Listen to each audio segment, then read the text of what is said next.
chuki imekuwa mingi, and I'm talking about the hate that is in derivative traders, and not only derivative traders but the so-called derivative mentors. Okay, so sitaji include pale because I might not be having that hate. Okay, but of late kumekuwa na vitu mingi sana hapa na pale, and let me tell you guys, so if you're not going to try and solve things and fix these things, mambo yenu itaenda vibaya. Okay, na siwezi include hapo nisema mambo yangu itaenda vibaya, but mambo yenu kuna possibility that itaenda vibaya. Okay, so you might be doing something thinking that you're going to destroy someone's reputation, or maybe for your own gain. Okay, but it might backfire. Okay, so just know that that one can also happen. We together.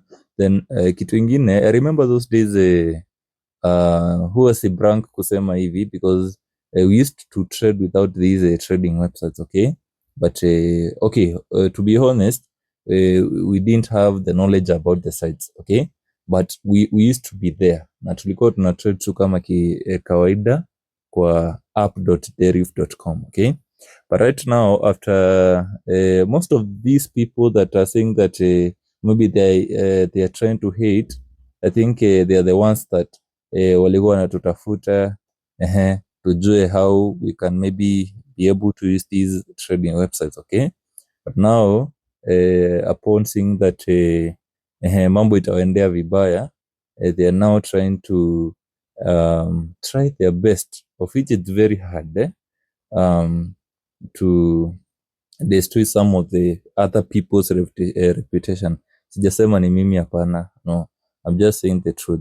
Okay, so always ensure that before you do something, just know that it might backfire na ikurudie wewe mwenyewe. Okay, because I think that is where we are heading to. A site was created that inaweza kata 20% maybe at the end of the month, of which it's not easy. You might make even $2.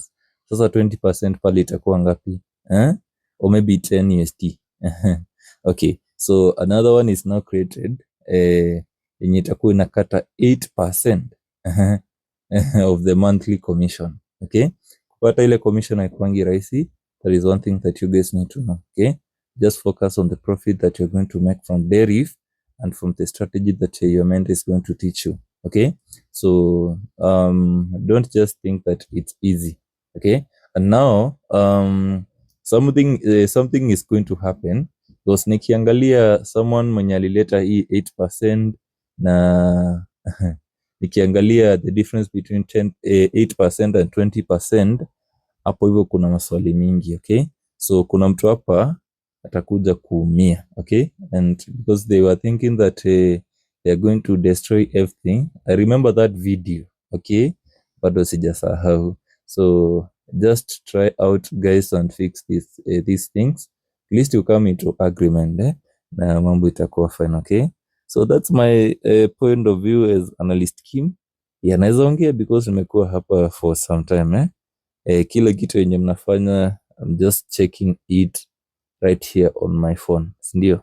So tuendelee kutrade pale kwa profithub.site.